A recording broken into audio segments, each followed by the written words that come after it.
Labdien,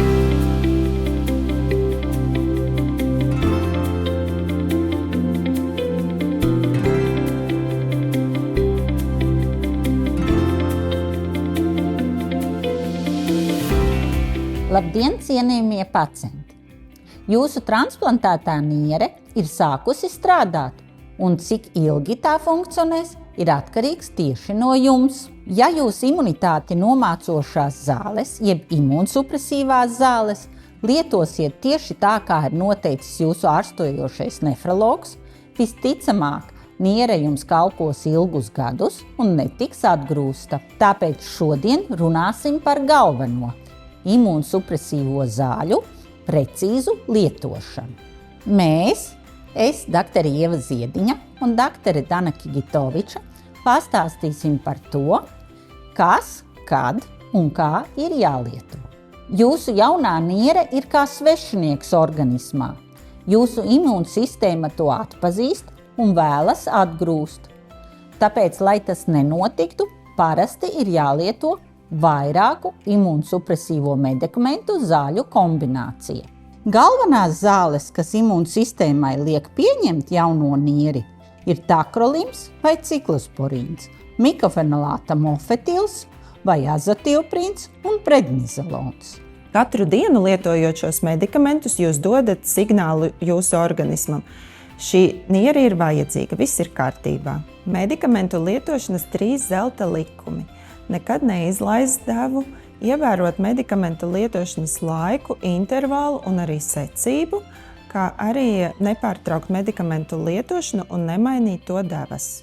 Kā panākt regulāru zāļu lietošanu ikdienā? Parasti to nodrošina rutīna. Zāļu kastītes lietošana ar nodalījumiem visai nedēļai, tālruņa atgādinājums vai zāļu lietošanas žurnāls. Izmantojot zāļu kastīti, uzlieciet 2-3 atgādinājumus telefonā. Pierakstiet lietoto devu no rīta un vakarā, ja izmantojat medikamentu žurnālu. Tas palīdzēs jūsu nierei funkcionēt pēc iespējas ilgāk. Zāļu lietošanas noteikumi. Regulāri, neizlaižot nevienu devu un dienu, lietot zāles, kā noteicis ārsts. Ko darīt, ja esat aizmirsis iedzert medikamenta devu? Ja atceraties par neizdzerto medikamenta devu 6 stundu laikā, tad iedzeriet to. Ja ir pagājis ilgāks laiks, tad atsāciet regulāru zāļu lietošanu no nākošās devas. Un vairs nekad neizlaižat medikamenta devas. Tas ir bīstami jūsu nierei. Pirms dodaties ceļojumā vai braucienā uz nedēļas nogali, pārbaudiet, vai visas jūsu zāles ir līdzi un pietiks noteiktam brauciena laikam. Ja esat prom un atcerējāties, ka zāles atstājāt mājās, nekavējoties brauciet tām pakaļ. Nelietot medikamentus ir bīstami jūsu nierei. Kā pareizi lietot medikamentus? Takrolimus ir jālieto no rīta tukšā dušā uzreiz pēc pamošanās. Parasti jūsu ārsts to nozīmē 6:00 no rīta. Pēc 1 stundas, ja 7:00, ar vieglu uzkodu vai brokastīm lietojiet prednizolonu. Ja brokastojat uzreiz, tad var iedzert arī mikofenolāta mofetilu. Ja brokastojat vēlāk, tad to lietojiet kopā ar brokastīm. Mikofenolāta mofetils ir jālieto 2 reizes dienā no rīta un vakarā ar intervālu 12 stundas. Ko nedrīkst lietot uzturā, ja ir transplantēta niere? Kategoriski aizliegts lietot uzturā greifrūtus un pomelo un to sulas, jo šie produkti iedarbojās ar takrolimus vai ciklosporīnu un nekontrolēti paaugstina to līmeni asinīs. Pārējos citrus augļus jūs varat lietot kā jums apkārtējie cilvēki. Pārtikas un uztura bagātinātāji var bīstami reaģēt ar jūsu imūno sistēmu. Tievēšanas līdzekļi, tējas ar neskaidru sastāvu, multivitamīni, imunitāti veicinošas vielas var kairināt un stimulēt imūno sistēmu, tādējādi veicinot nieres atgrūšanu. Pirms jebkura līdzekļa uzsākšanas lūdzu konsultējieties ar jūsu nefrologu. Kā rīkoties gadījumos, ja saslimstat ar kādu parastu vīrusu infekciju, jums ir paaugstināta temperatūra vai rodas caureja, noteikti turpiniet lietot imūnsupresīvās zāles noteiktajā režīmā un griežaties pie sava ģimenes ārsta.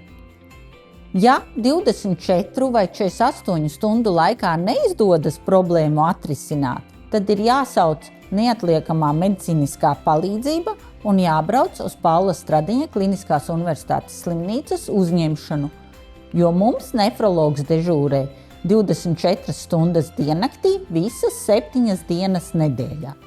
Savukārt, ja dzīvojat tālu no Rīgas, tad vērsieties tuvākā reģionālā slimnīcā. Kā pareizi uzglabāt zāles? Zāles jāuzglabā tā, kā rakstīts to instrukcijā. Pirmkārt, noteikti bērniem nepieejamās vietās. Parasti tas ir sauss skapis istabas temperatūrā, prom no tiešiem saules stariem un mitruma.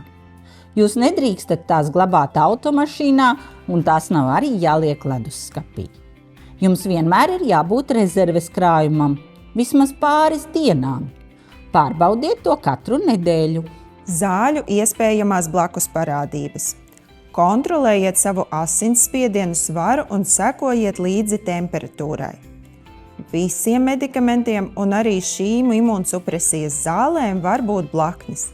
Tās ir retas, tomēr galvenās imūnsupresīvo medikamentu blaknes ir sekojošas: takrolimus, roku trīce, muskuļu spazmas vai krampji saistībā ar pazeminātu magnija līmeni asinīs, retāk novēro matu izkrišanu. Mikofenilāta mofetils, slikta dūša, vemšana vai caureja. Prednizolons, apetītes un svara pieaugums, gara stāvokļa svārstības un asinsspiediena pieaugums. Kā arī visi šie medikamenti paaugstina infekciju risku. Tādēļ ieteicams pacientiem pēc nieres transplantācijas veikt visas noteiktās vakcīnas un sabiedriskās vietās ieteicams nēsāt masku, it sevišķi pirmajos mēnešos pēc transplantācijas. Ja ievērosiet visu, ko mēs jums stāstījām, visticamāk jūsu pārstādītā niere strādās gadiem ilgi, un jūs varēsiet baudīt dzīvi un piepildīt savus mērķus. Ja tomēr rodas jautājumi, pierakstiet tos un nākošā vizītē uzdodat savam ārstējošam nefrologam. Lai izdodas!